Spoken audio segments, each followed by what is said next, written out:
This is a first-in-combination study of a bispecific antibody called Teclistamab, along with standard of care agents in the form of daratumumab and lenalidomide. So it was a non-randomised phase 1b trial that treated patients with relapsed multiple myeloma. It was the data that I'm presenting here at ASH is just for one cohort of this trial, and that was conducted in patients who'd received 1 to 3 lines of therapy, including an IMiD and a proteasome inhibitor previously.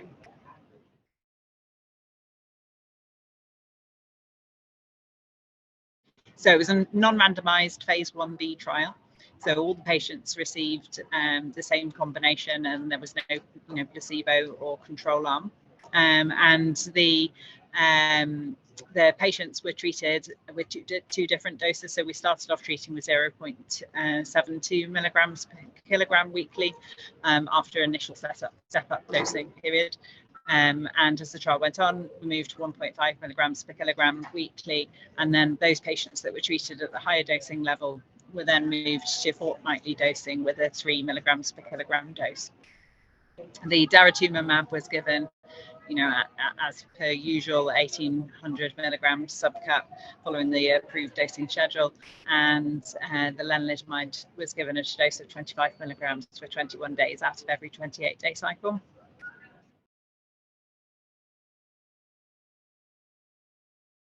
So the findings, obviously this was a phase 1b trial, so the primary endpoints really were about understanding the safety and side effect profile of this combination, with key secondary endpoints being the overall response rate, time to response, and response duration. So the key findings so far, it's early data, are that there are no safety signals beyond those that we are already aware of for the individual agents. So we did see cytokine release syndrome as we expected to from the the data that we saw in Majestic-1, the phase 1 study of this agent. We see that cytokine release syndrome is a very frequent event, with the majority of patients experiencing it, but all but one patient experienced it during cycle 1, and the cytokine release syndrome was very manageable. Patients were treated with tocilizumab for all grade 2 events and grade 1 events at investigator discretion. There were no grade 3 or 4 cytokine release syndrome events and no ICANS seen. We did see a high infection rate occurring in patients, as is often seen in combination myeloma studies. Fortunately, most of these infections were of low grade, though unfortunately we did lose 2 patients in this dosing cohort to infection, 1 to COVID-19 and 1 to multi-organ failure secondary to sepsis. So being vigilant for infection and using prophylactic measures and early treatment is going to be very important. The overall response rate was very high. So the pooled data from both dosing cohorts showed an overall response rate of 93%. But actually, if we break that down, we look at the more mature data from the 0.72 milligram per kilogram dosing cohort, the overall response rate was 100%, which is obviously a hugely exciting finding. And the patients in that cohort had a median follow-up of around about 11 months. The patients in the lower dosing and the higher dosing cohort, where the data is less mature, so the patients have got a median duration of treatment of around about 6 months, had a lower response rate at the point of data cutoff, but it was still 90%. And if we look at the trends for the patients across the whole study, we see that responses tend to deepen over time.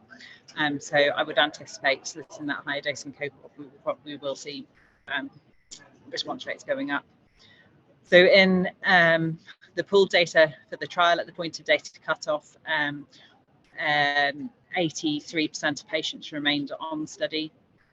We 3 patients had progressed out of the 32 initially treated. 2 patients had died, 1 from COVID and 1 from sepsis, as I already mentioned. But these responses, it's very early data, but they look to be deep and durable. The CR or better rate is 55%, and the VGPR or better rate is over 90%. So it's very potent combination.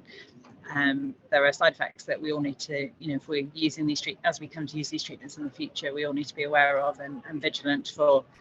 But the activity level of the combination is high.